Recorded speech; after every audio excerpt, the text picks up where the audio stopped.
नमस्कार दोस्तों, स्वागत है आपके अपने चैनल इंडियाज़ नोटबुक पर। कैसे हैं आप सभी? उम्मीद करता हूँ बहुत अच्छे होंगे।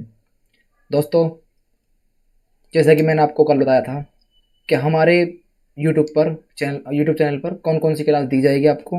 मैंने आपको कल ही बता दिया था। करंट अफेयर 6 बजे आया करेगी। जीके का लेक्चर जो मोस्ट इंपॉर्टेंट क्वेश्चन है वो 12:30 बजे आया करेगा। स्टैटिक जी का आपको एक्स्ट्रा मिलेगी, एक बजे मिली रहेगी। वोकेबलरी आपको 2 बजे मिली करेंगी। इंग्लिश आपको 3 बजे मिली करेगी। और रीजनिंग और मैथ पे काम चल रहा है, ये भी आपको जल्द से जल्द वीडियो मोस्ट इंपॉर्टेंट में भी आपको सवाल बेहतरीन तरीके से मिलेंगे। तो वेट करिए, इतने आप इन लेक्चरों को कंटिन्यू वॉच करिए, ये भी बहुत इंपॉर्टेंट है। तो चलिए, आज का टाइम वेस्ट करते हुए वीडियो शुरू करते हैं। जैसे कि स्क्रीन पर आपको पहला क्वेश्चन दिख रहा है, ये हमारा सेट 6 है आज। अगर आपने सेट 5 वॉच नहीं करे हैं तो पहले आप सेट 5 वॉच कर लें, तभी आपको ये लेक्चर समझ में आएंगे आगे के। तो चलिए, पहला क्वेश्चन है आपका, मुगल शासकों की दरबारी भाषा क्या थी? तो इसके लिए आपको 10 सेकंड का टाइम मिलता है।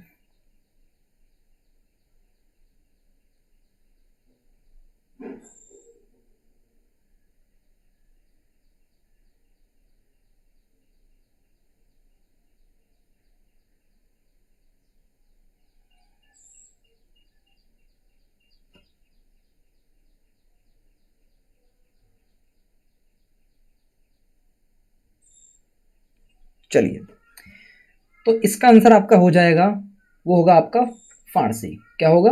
फारसी होगा इसका आपका। क्योंकि मुगल शासकों की दरबारी भाषा ये क्या थी? ये राजभाषा थी। ठीक है। अकबर द्वारा स्थापित अनुवाद में संस्कृत, अरबी, तुर्की एवं ग्रीक भाषाओं की अनेक कृतियों का अनुवाद फारसी भाषा में किया जाता है। ये किस किस शासक ने चालू करी थी? ये करी थी आपके अकबर ने। किसने?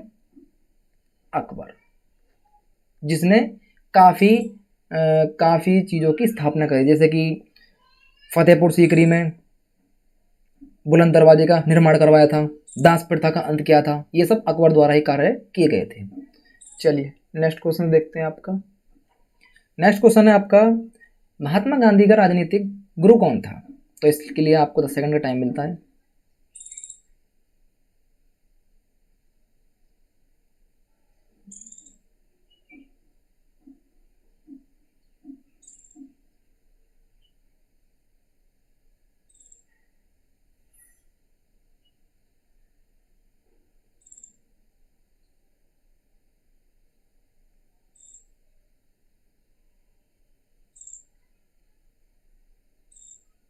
चलिए, तो इसका आंसर आपको हो जाएगा, वो होगा ऑप्शन ए, गोपाल कृष्ण गोखले। ठीक है, ये महात्मा गांधी के गुरु थे। कौन थे? गुरु थे। क्योंकि महात्मा गांधी के कौन थे? राजनीतिक गुरु थे। और 9 जनवरी कितने? 9 जनवरी 1915, ठीक है, 9 जनवरी 1915 में दक्षिण अफ्रीका से भारत लौटने पर गांधी जी खोखले के संपर्क में आए। ये कब आए? मतलब इन्होंने सॉरी, गोपाल कृष्ण गोखले को कब से राजनीतिक गुरु मानना चालू किया? जब वो दक्षिण अफ्रीका से लौटे थे। और वो दक्षिण अफ्रीका से कब लौटे थे? 9 जनवरी 1915 में। ठीक है। और इनके प्रभाव में आकर ही गांधी जी ने स्वयं को भारत की संग्रह राजनीति से जोड़ा। ठीक है, अगला क्वेश्चन देखते हैं। अगला क्वेश्चन है आपका, संसद के दोनों सदनों में से किसी एक सदन में न्यूनतम कितने सदस्य होने अनिवार्य हैं जिससे सदन की कार्यवाही चलती रहे? इसके लिए आपको 10 सेकंड, आपके पास 10 सेकंड का टाइम है।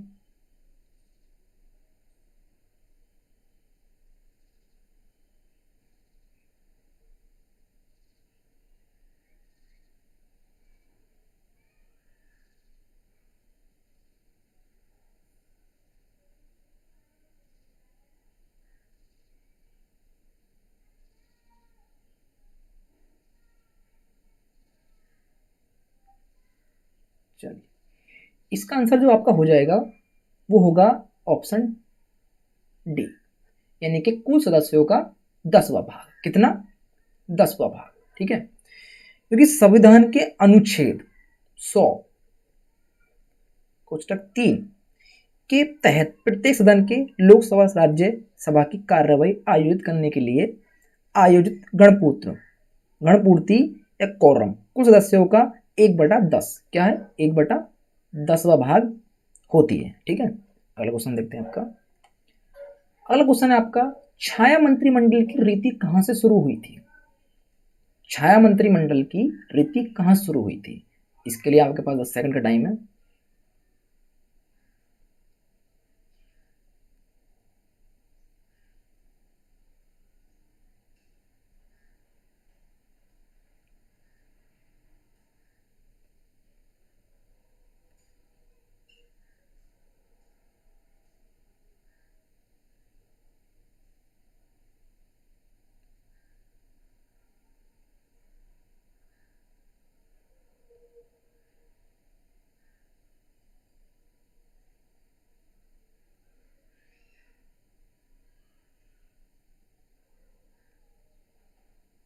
चलिए, इसका जो आपका आंसर हो जाएगा वो होगा आपका ग्रेट ब्रिटेन। क्या होगा? Great Britain. क्योंकि छाया मंत्रिमंडल से तात्पर्य संसदीय प्रणाली में विपक्षी दल के नेता के नेतृत्व में गठित एक प्रवक्ताओं के समूह से। इस समूह के सदस्य मंत्रिमंडलों के विभागों पर अलग अलग व्यक्तिगत जिम्मेदारी के साथ नजर रखते हैं। उदाहरण के लिए छाया स्वास्थ्य मंत्री का कार्य स्वास्थ्य मंत्री के क्रियाकलापों पर नजर रखना और विपक्ष के दृष्टिकोण से उसकी आलोचना करना है, सुझाव देना है। यह ब्रिटेन की राजनीतिक व्यवस्था की खास विशेषता है, जिसका अनुसरण कनाडा, ऑस्ट्रेलिया तथा न्यूजीलैंड में अपने अपने तरीके से किया जाता है। ठीक है, अगला क्वेश्चन देखते हैं आपका। अगला क्वेश्चन है आपका, लोकसभा आयोजित करने के लिए अपेक्षित कोरम क्या है? इसके लिए आपके पास 10 सेकंड का टाइम है।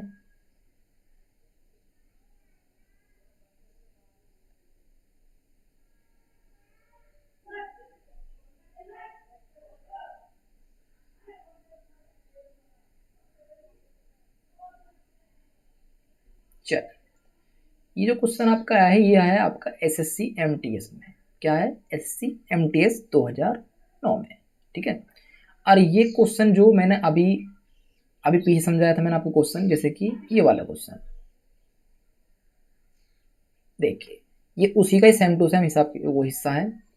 मैंने उसमें 1/10 बताया था, तो इसका आंसर भी आपका 1/10 ही होगा, क्योंकि उसमें कोरन पूछ रहा है अपेक्षित गणपूत्री क्या है। ठीक है, इसमें 1/10 ही भाग आएगा। अगला क्वेश्चन देखते हैं। अगला क्वेश्चन है आपका, छाया मंत्रिमंडल किसकी प्रशासनिक व्यवस्था की विशेषता है? क्या है? छाया मंत्रिमंडल, एक मिनट, ये वो क्वेश्चन रिपीट तो नहीं हो गया?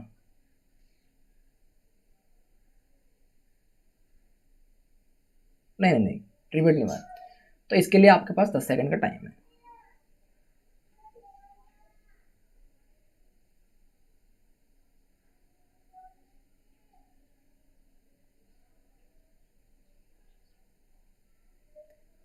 तो ये क्वेश्चन आया है आपका एसएससी, ये भी आपका एमटीएस में आया है, और ये आया है आपका 2014 में। इसका आंसर भी आपका ब्रिटेन ही हो जाएगा, जैसे कि मैंने पिछले क्वेश्चन में आपका समझाया था, वो भी इसका सेम टू सेम कॉपी है। ठीक है, अगला क्वेश्चन देखते हैं। अगला क्वेश्चन है आपका, भारत में कितने मुख्य बंदरगाह हैं? मतलब टोटल कितने मुख्य बंदरगाह हैं? 10 सेकंड का टाइम आपके पास।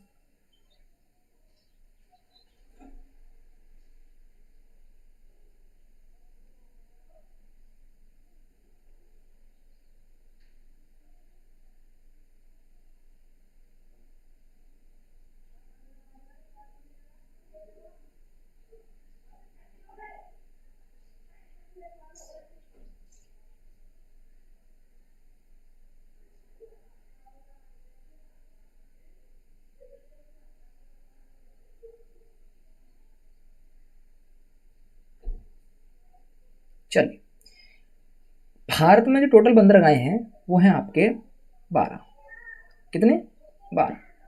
क्योंकि भारत में पत्तनों का उपयोग प्राचीन काल से ही हो रहा है। कब से हो रहा है? प्राचीन काल से ही आपका ये हो रहा है। और अंतर्राष्ट्रीय व्यापार के प्रत्येक द्वार के रूप में पत्तनों का उभरना यूरोपीय व्यापारियों के लिए आगमन था। अंग्रेजों द्वारा भारत के उपनिवेशीकरण के बाद महत्वपूर्ण बना। भारत में वर्तमान में भारत में 13 प्रमुख और 200 छोटे पतन हैं। कितने हैं? 13 तो हैं प्रमुख और 200 हैं आपके छोटे पतन हैं। अतः नज़दीकी विकल्प डी, मतलब डी ऑप्शन ही आपका सही होगा। ठीक है, अगला क्वेश्चन देखते हैं आपका। अगला क्वेश्चन है आपका, विश्व का एकमात्र पल्लवी राष्ट्रीय पार्क स्थित है, मतलब कहाँ स्थित है? 10 सेकंड का टाइम है आपके पास।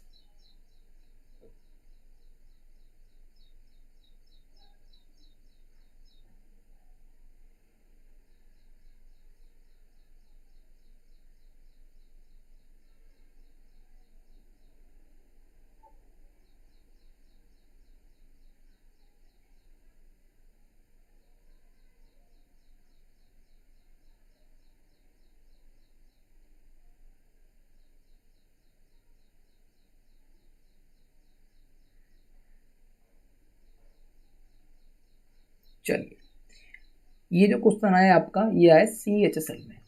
किसमें आया? CHSL 2011 में। ठीक है, इसका आंसर जो हो जाएगा आपका वो होगा मणिपुर में। एकमात्र पल्लवी जो राष्ट्रीय उद्यान है आपका, पल्लवी राष्ट्रीय उद्यान, राष्ट्रीय पार्क जो है वो आपका मणिपुर में है। क्योंकि ये जो मणिपुर में है, ये है मणिपुर के विष्णुपुर जिले में है। कहाँ है? विष्णुपुर जिले में स्थित केबुल लामजाओ में स्थित है ये। ठीक है, अगला क्वेश्चन देखते हैं। अगला क्वेश्चन है आपका, सूर्य या चंद्र ग्रहण में पृथ्वी की छाया कितने भाग में विभाजित हो जाती है? 10 सेकंड का टाइम है आपके पास।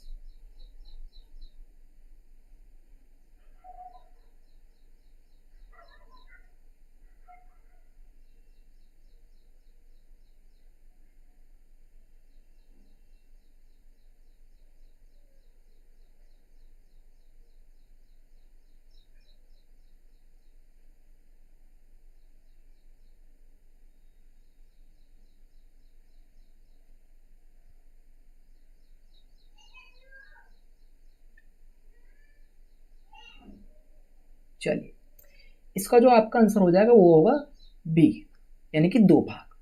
अब वो 2 भाग कौन कौन से हैं? एक तो है आपका उर्बा। कौन सा है? उर्बा। और दूसरा है आपका और पेम्ब्रा। कौन सा है आपका? और पेम्ब्रा। तो ये 2 भागों में विभाजित हो जाती है। और ये जो क्वेश्चन आया है आपका, ये आया है SSC CPO में 2006 में क्वेश्चन आपका आया है। ठीक है, अगला क्वेश्चन देखते हैं आपका। अगला क्वेश्चन है, निम्नलिखित में से किस देश की सीमा इराक के साथ नहीं लगती है? यानी कि इराक देश है तो इसकी सीमा किस देश के साथ नहीं लगती है? 10 सेकंड टाइम आपके पास।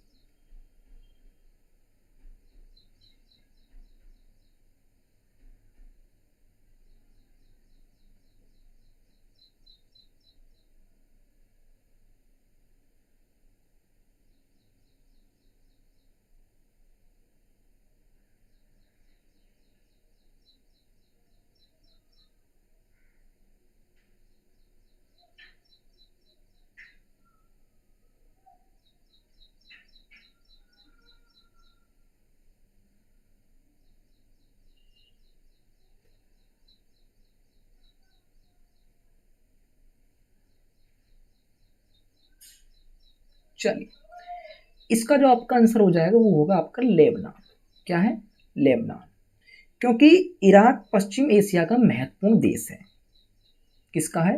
पश्चिम एशिया का महत्वपूर्ण देश है, जिसकी सीमा पश्चिम में जॉर्डन से, उत्तर पश्चिम में सीरिया से और उत्तरी पूर्व में ईरान से तथा दक्षिण पूर्व में कुवैत और सऊदी अरब के साथ लगती है। ठीक है, और ये क्वेश्चन आया है आपका स्टेनोग्राफर में। किसमें आया है? स्टेनोग्राफर 2018 में ये क्वेश्चन आपका आया है। चलिए नेक्स्ट क्वेश्चन देखते हैं। नेक्स्ट क्वेश्चन है आपका,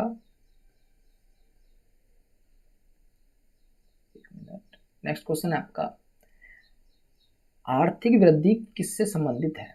10 सेकंड का टाइम है आपके पास।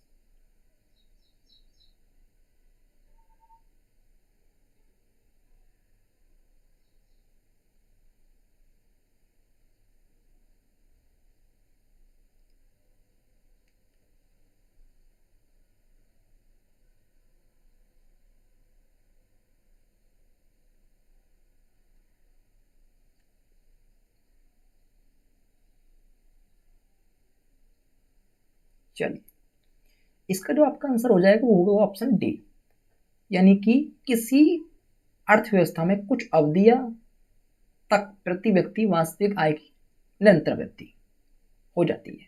क्यों हो जाती है? क्योंकि किसी समय अवधि में किसी अर्थव्यवस्था में होने वाली वास्तविक आय की वृद्धि आर्थिक आय कहलाती है। आर्थिक वृद्धि अर्थव्यवस्था में परिणात्मक परिवर्तन से संबंधित होती है। किससे संबंधित होती है? परिणामात्मक परिवर्तन से संबंधित होती है, जिससे राष्ट्रीय उत्पाद के आकार में परिवर्तन होता है।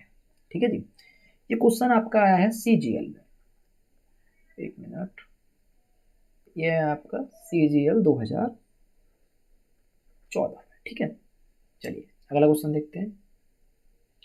अगला क्वेश्चन है आपका, आय और उपभोग में किस प्रकार का संबंध है? ठीक है, तो इसके लिए आपके पास 10 सेकंड का टाइम है।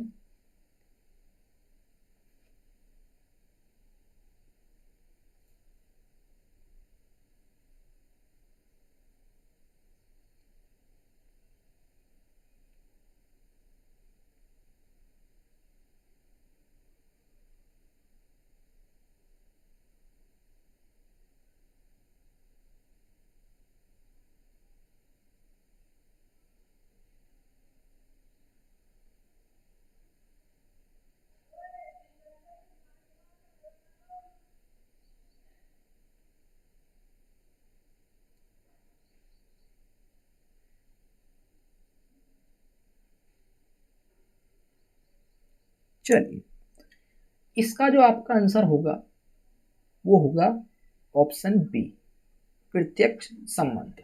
ठीक है, क्योंकि आय बढ़ने पर उपभोग व्यय बढ़ता है, परंतु उपभोग में होने वाली वृद्धि आय में होने वाली वृद्धि से कम होती है। क्या होती है? कम होती है। ठीक है, और ये आपका क्वेश्चन सीजीएल में आया है 2011 में। ठीक है, चलिए अगला क्वेश्चन देखते हैं।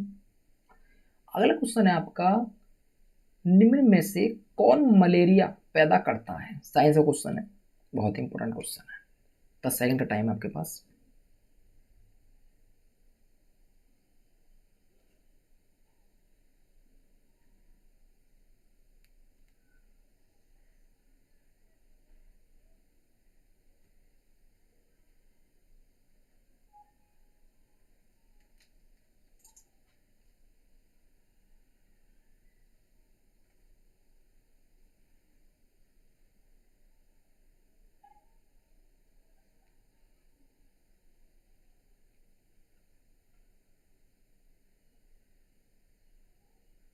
चलिए, इसका आपका आंसर जो हो जाएगा वो होगा आपका ऑप्शन सी, प्रोटोजोआ। क्योंकि मलेरिया रोग प्लाज्मोडियम गण के प्रोटोजोआ परजीवी के माध्यम से फैलता है। किससे फैलता है? प्लाज्मोडियम गण के प्रोटोजोआ परजीवी के माध्यम से फैलता है। मुख्यतः 5 प्रकार के प्लाज्मोडियम परजीवी मनुष्य को प्रभावित करते हैं। ठीक है, कितने प्रभावित करते हैं? 5 प्रकार के प्लाज्मोडियम मनुष्यों को प्रभावित करते हैं, जिनमें से सर्वाधिक खतरनाक प्लाज्मोडियम फैलसीपेरम माना जाता है। ठीक है, ये आपका क्वेश्चन आया है सीएचएसएल में, सीएचएसएल 2010 में। ठीक है, चलिए अगला क्वेश्चन देखते हैं। अगला क्वेश्चन है आपका, आजकल दूध को संतुलित आहार नहीं माना जाता क्योंकि इसमें अभाव है। किसका अभाव है? 10 सेकंड का टाइम है आपके पास।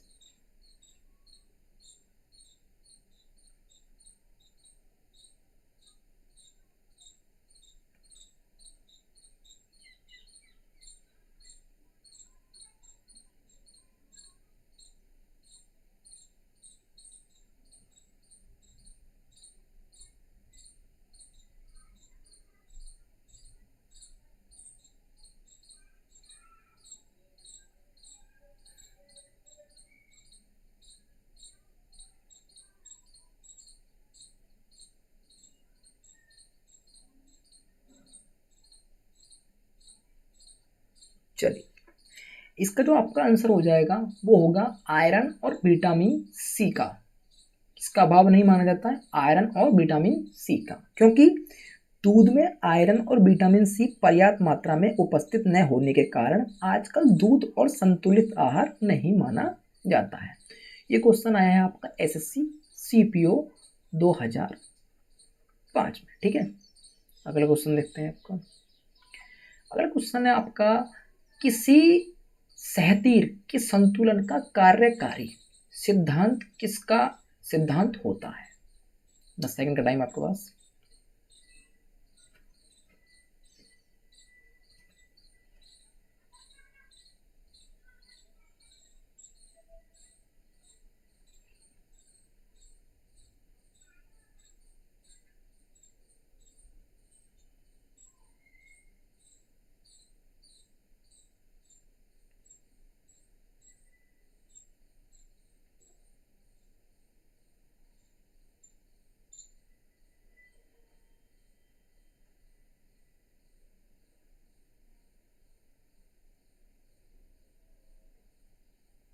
चलिए, इसका जो आपका आंसर होगा वो होगा आघूर्ण।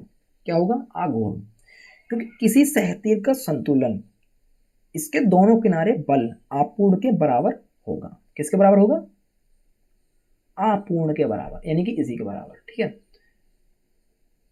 ये क्वेश्चन आया है आपका एमटीएस में, एमटीएस 2014 में ये क्वेश्चन आपका आया है। नेक्स्ट क्वेश्चन देखते हैं। नेक्स्ट क्वेश्चन है आपका, किसी व्यक्ति को मुक्त रूप से घूर्ण कर रहे घूर्णी मंच पर अपनी कोणीय चाल कम करने के लिए क्या करना चाहिए? 10 सेकंड का टाइम है आपके पास इसके लिए भी।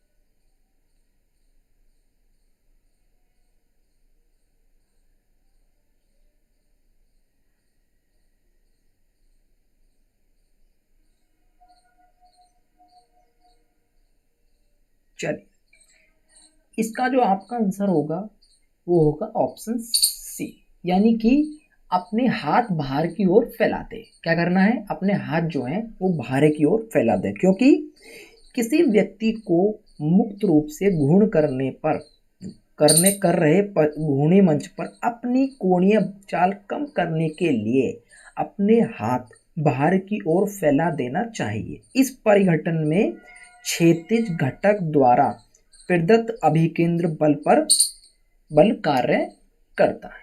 क्या करता है? बल इसमें अपना कार्य करता है। और ये जो क्वेश्चन आया है आपका, ये भी आपका एमटीएस में आया है। किसमें आया है? एमटीएस 2008 में क्वेश्चन आपसे, मतलब एमटीएस 2008 में आपसे ये क्वेश्चन पूछा गया है। ठीक है, चलिए अगला क्वेश्चन देखते हैं आपका। अगला क्वेश्चन है, निम्न में से कौन सा सबसे सख्त स्कंदक है?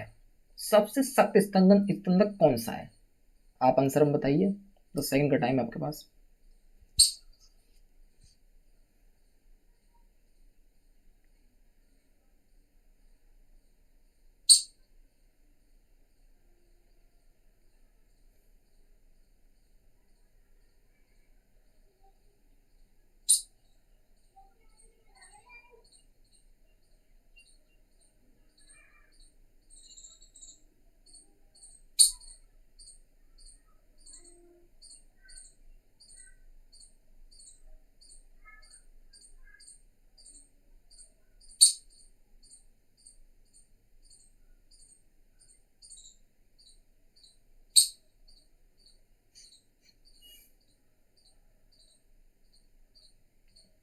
चलिए, इसका जो आपका आंसर हो जाएगा वो होगा आपका ऑप्शन सी, यानी कि एल्यूमिनियम क्लोराइड।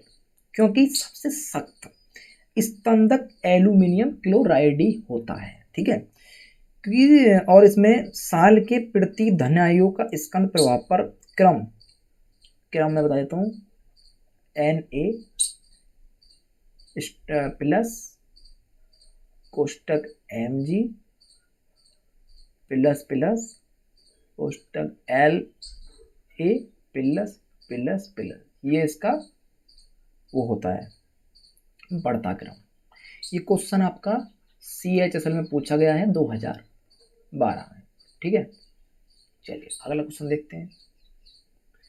अगला क्वेश्चन है आपका, निम्नलिखित में से कौन सी एक निष्क्रिय गैस है? निष्क्रिय गैस कौन सी है? 10 सेकंड का टाइम है आपके पास।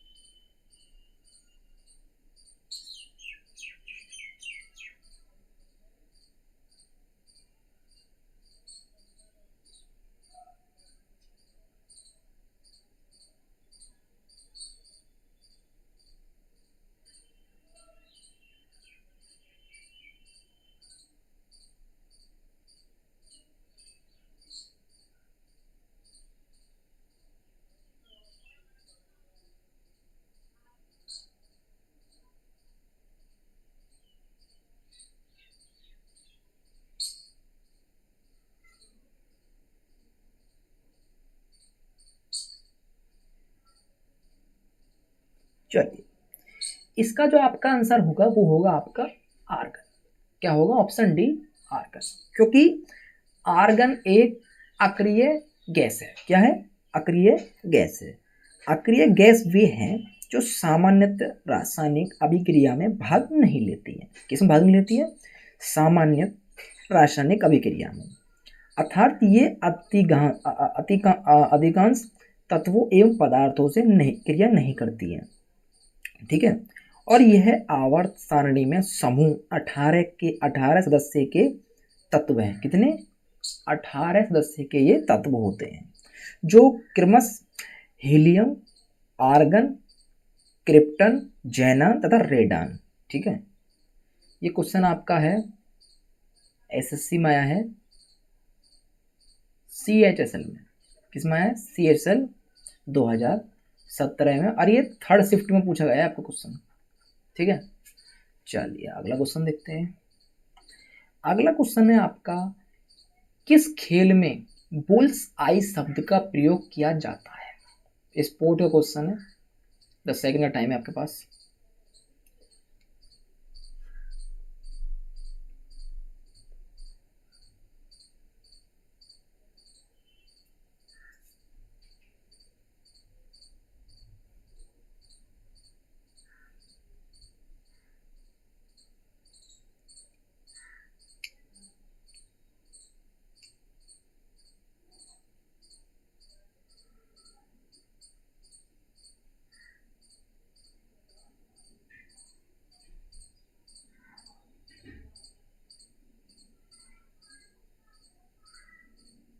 चलिए, इसका जो आपका आंसर होगा वो होगा आपका शूटिंग।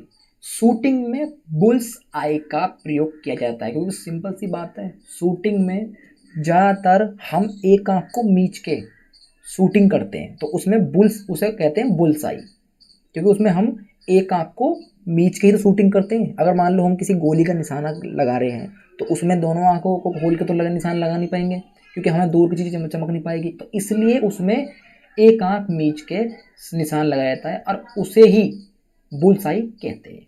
और इसमें बुल्सआई का सर्वप्रथम संबंध शूटिंग से है।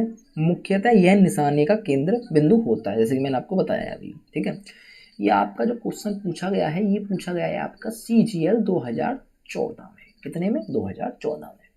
अगला क्वेश्चन देखते हैं आपका। अगला क्वेश्चन है आपका, किस देश की क्रिकेट टीम ने ऑस्ट्रेलिया को हराने के लिए दूसरी इनिंग से 418 रन के लक्ष्य का सफलतापूर्वक पीछा करते हुए टेस्ट में इतिहास रचा था? तो इसके लिए आपको 20 सेकंड का टाइम मिलता है।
चलिए, इसका जो आपका आंसर होगा ये होगा आपका ऑप्शन डी, वेस्ट इंडीज। क्योंकि वेस्ट इंडीज की क्रिकेट टीम ने ऑस्ट्रेलिया को हराने के लिए दूसरी इनिंग में 418 रन, कितने, 418 रनों के लक्ष्य का सफलतापूर्वक पीछा करते हुए टेस्ट क्रिकेट में इतिहास रचा था। वेस्ट इंडीज की टीम ने कारनामा 7 विकेट खोकर सैड जोन्स से मई 2003 में किया था। कौन सा, मई 2003। ठीक है, ये क्वेश्चन जो आया आपका, ये आया आपका स्टेनोग्राफर में। किसमें आया, स्टेनोग्राफर 2014। चलिए अगला क्वेश्चन देखते हैं। इंटरनेट का पर्याय क्या है? इसके लिए भी आपको 20 सेकंड का टाइम मिलता है।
चल, इसका जो आंसर हो जाएगा आपका वो होगा वर्ल्ड वाइड वेब, यानी कि WWW जो होता है। ठीक है, और इसमें विश्व व्यापारी वेब में, जिसे सामान्यतः वेब कहा जाता है, आपस में जुड़े हाइपरटेक्स्ट दस्तावेजों को इंटरनेट द्वारा प्राप्त करने की यह प्रणाली होती है। ठीक है, ये क्वेश्चन आया है आपका MTS 2013 में। ठीक है, अगला क्वेश्चन देखते हैं। अगला क्वेश्चन है आपका, ये भी कंप्यूटर से ही रिलेटेड है। इंटरनेट के क्षेत्र में WWW का प्रयोग किसके लिए किया जाता है? अब सिंपल सी बात है, जैसे कि मैंने आपको पिछले क्वेश्चन बताया था, WWW की फुल फॉर्म क्या है, तो वो है आपकी वर्ल्ड वाइड वेब। सिंपल सी बात है, इसमें आपको टाइम नहीं मिलेगा, सिंपल सी बात है, इसका आंसर यही हो जाएगा। ठीक है, चलिए अगला क्वेश्चन देखते हैं। और हाँ, ये क्वेश्चन आपका CHL में आया है। किस में आया है? CHL 2014 में। अगला क्वेश्चन देखते हैं।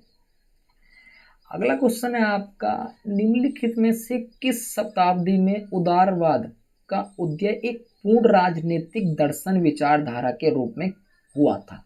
इसके लिए आपको 25 सेकंड का टाइम मिलता है।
चलिए, इसका जो आपका आंसर हो जाएगा वो होगा ऑप्शन सी, यानी कि 19वीं विचारधारा में दर्शन को शामिल किया जाता है।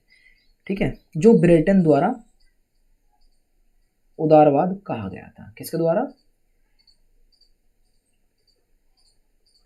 ब्रेटन द्वारा। और ये क्वेश्चन आया है आपका एमटीएस में। किसमें आया है? एमटीएस 2018 में। तो इसलिए एमटीएस के एग्जाम में ये क्वेश्चन रिपीट हुए हैं, इन्हें भी समझिए एक प्रकार से। अगला क्वेश्चन देखते हैं आपका। अगला क्वेश्चन है आपका, अंजोली एला मेनन ने किस क्षेत्र में ख्याति प्राप्त की है? इसके लिए आपको मिलता है 20 सेकंड का टाइम।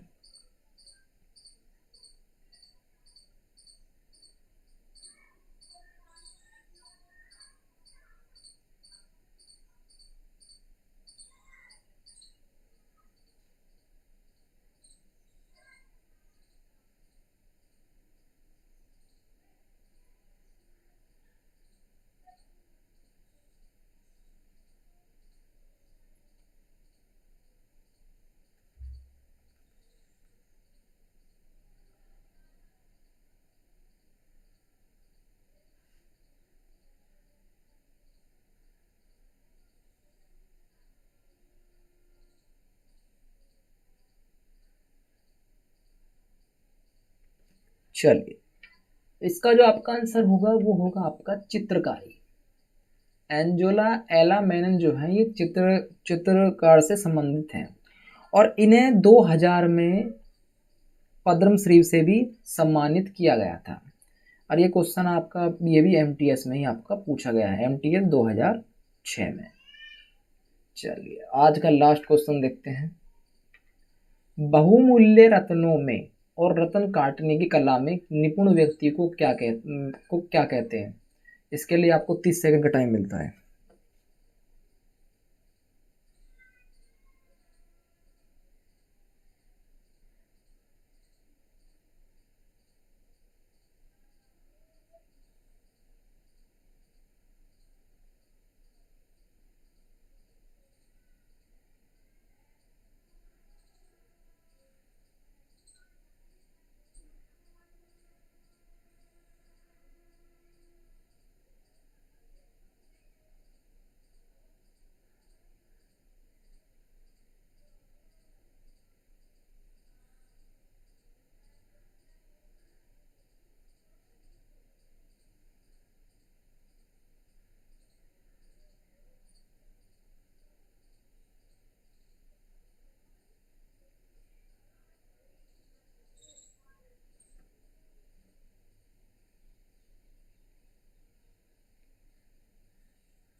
चलिए, इसका जो आंसर होगा आपका वो होगा आपका ऑप्शन डी, यानी कि लेपिडरी।